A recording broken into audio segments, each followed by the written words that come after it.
Hello, this is Tolvo. Welcome back to Let's Play Nioh, episode 26, The One-Eyed Dragon's Castle, part 2. With the key we got from Kojuro's son, we will be going off to try and find the One-Eyed Dragon himself.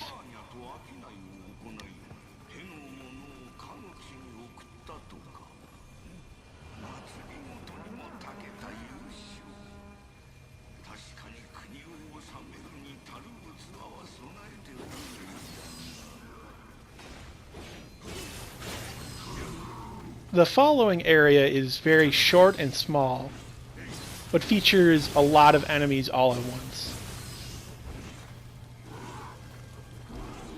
When I'm not recording and just going through this level, playing through it multiple times, I would prefer to just run through this part.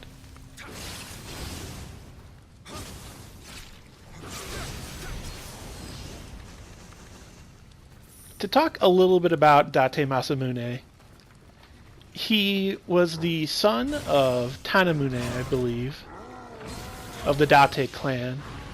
The eldest son, that is. At a young age, he saw some combat and some campaigns, but he didn't do so well. He was very inexperienced. He made poor choices. He just wasn't that great of a leader at first. At age 17, he succeeded his father and became ruler of the Date clan. Did I just say 16 or 17? It was 17. Early on, he became blind in one eye due to smallpox. We're not exactly sure how he lost the eye, but what is known is that he was only having one eye in his head. He was the One-Eyed Dragon. The One-Eyed Dragon of Oshu.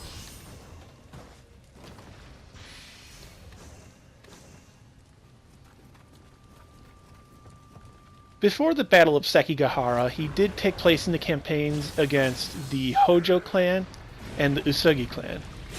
Before that even, he took part in campaigns underneath Hideyoshi. The Toyotomi clan was kind of frustrated with Date Masamune. He wasn't the most loyal of servants and was just frustrating to deal with for them. But in the campaign in Korea, he was known for being very useful.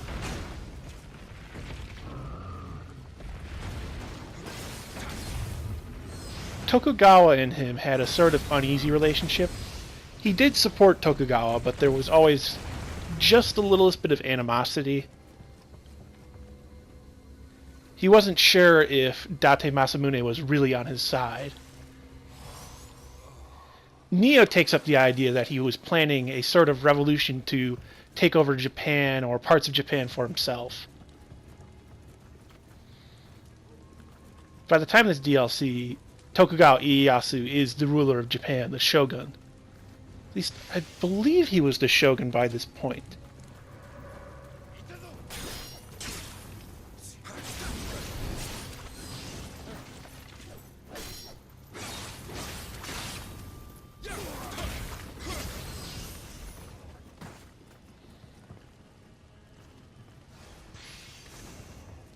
We'll be opening up a shortcut here.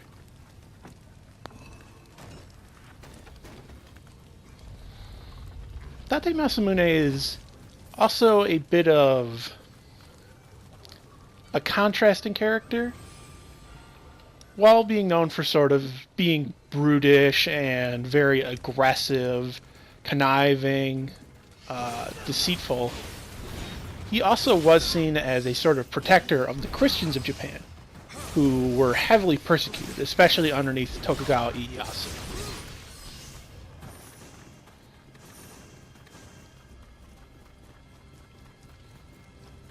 But it's time to get on to fighting the man himself.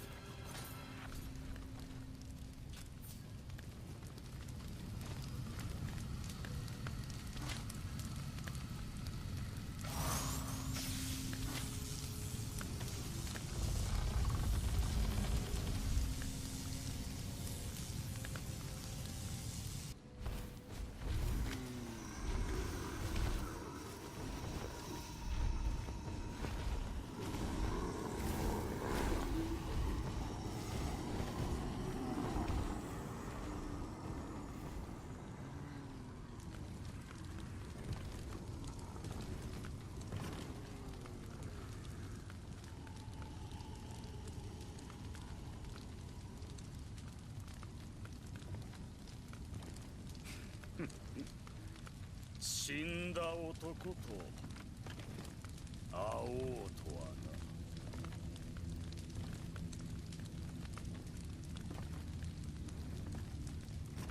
ほう、お主いろんなものを背負うておるな、家康殿のよう。しかしわしにも背負うものがある。安心よ、わしが黄泉に送り返してやろう。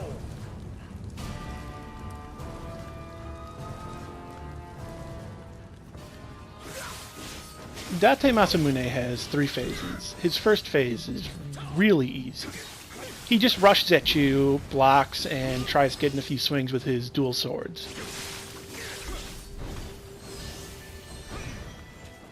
That is probably his most dangerous attack, is that lunge.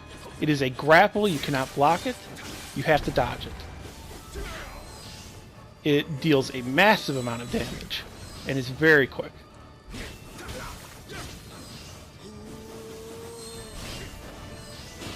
When Date Masamune is to about 2/3 of his health, he will start activating his living weapons.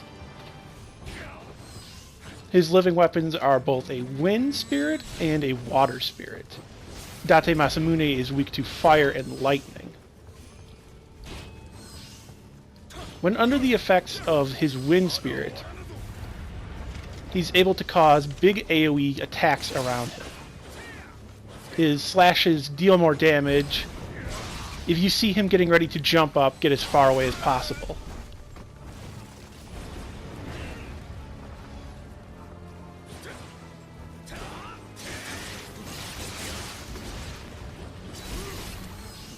But if you can drain his stamina, you can get him back to first phase.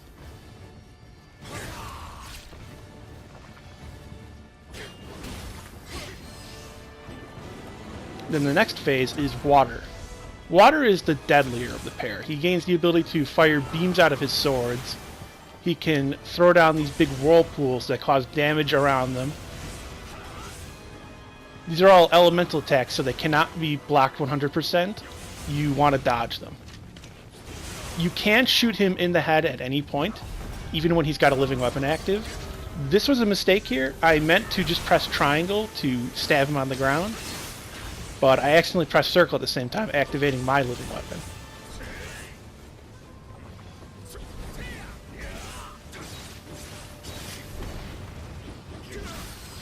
But he's simple enough, and that was Date Masamune.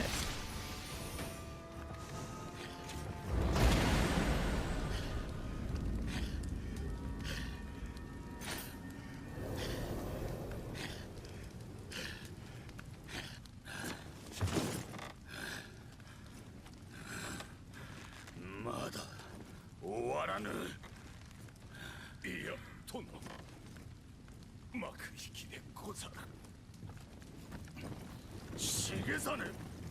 お主、体は半蔵殿が伊吹山の冷水で治してくださった。もうわしらのために天下を焦る必要はないのじゃ。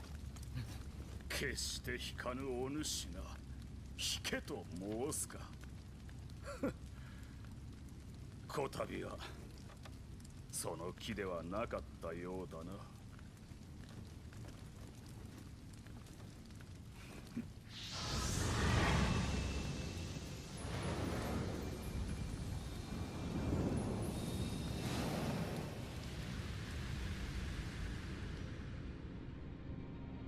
武勇の重さ、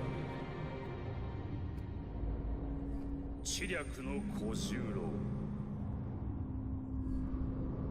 伊達の天下を訳したこの二人と共に、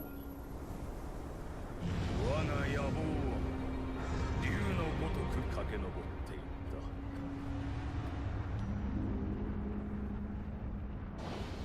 た。だが重実は鬼となり、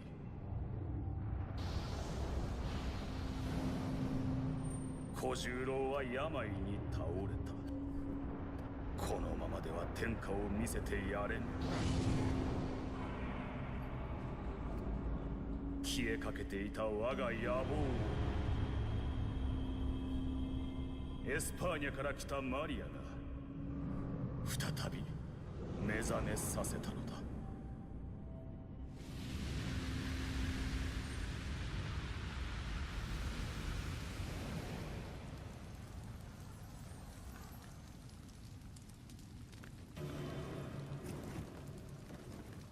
Where's Maria? マリア殿なら蔵の方でお見かけしましたか。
Now it's time to deal with the Spirit Stone Huntress, Maria.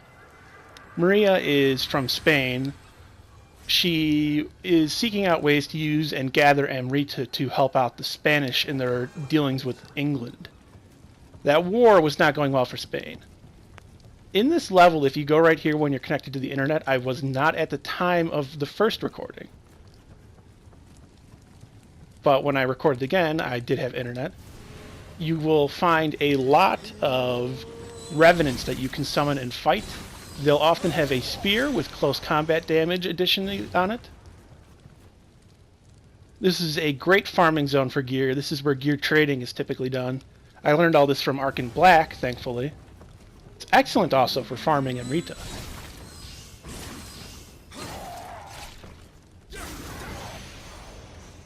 Revenants are easy enough to take out with a spear. You just have to charge up and attack, slam into them, knock them down, and then execute them while they're on the ground. So to talk a little bit about Maria, I don't know if she's a historical figure or not. I was looking it up trying to find anything. There are Marias from Spain at the time, but I don't know if there's any real relation there.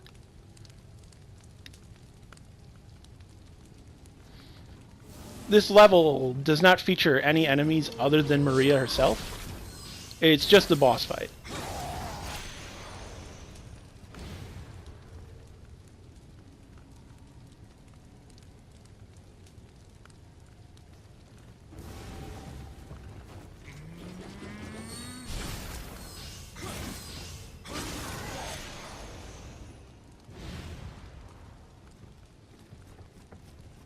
But it's time to get on with the show and fight Maria.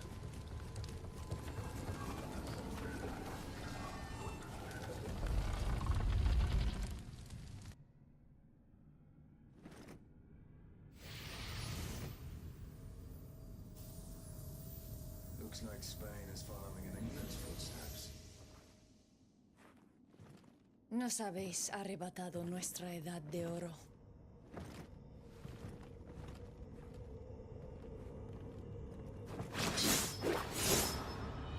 Don't pretend we're the same.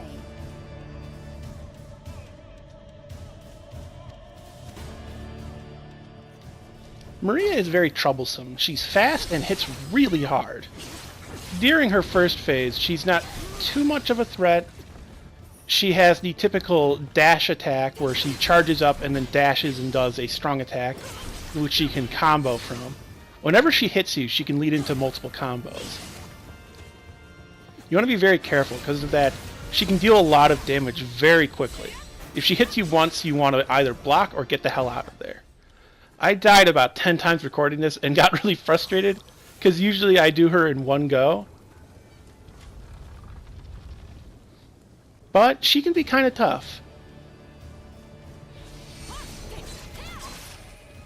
When her health is low enough, she will enter a second phase and activate a sort of living weapon. She does not have a guardian spirit. She is a very strange character in that regard.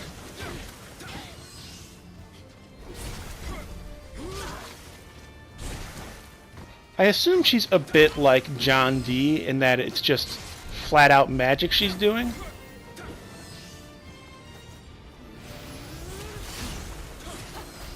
When she has her living weapon active, you want to be careful at a range. She can teleport to try and get near you and get a quick hit in, and she can fire off a blast like that. You want to dodge through. With her living weapon activated, she does a ton of damage. You can slow her, but it will not last for too long. Be very careful when trying to attack her in this phase. She does not stagger anymore.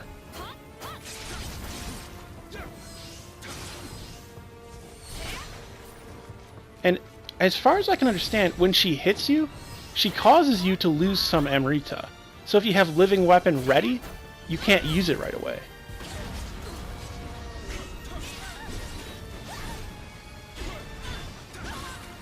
You want to, fighting Maria, get a few hits in and then get out. Get a few hits in, get out. And that was Maria.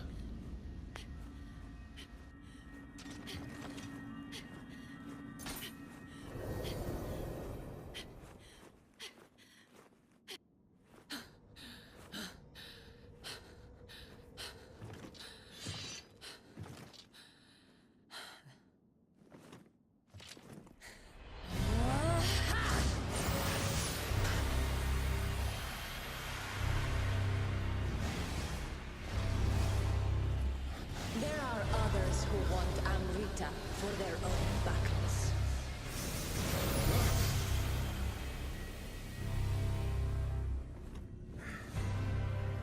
エスパーニャの忍びであったか。しかし一体どこへ。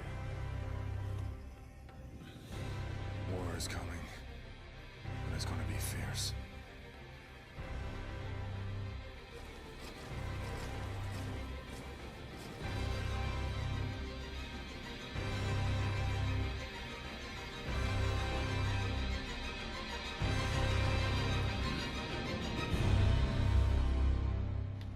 That was Sanada Yukimura and Sarutobe Sasuke, two characters we'll be seeing in the next DLC, Defiant Honor. This was the Dragon of the North DLC. I'll be seeing you in the next update of Nioh.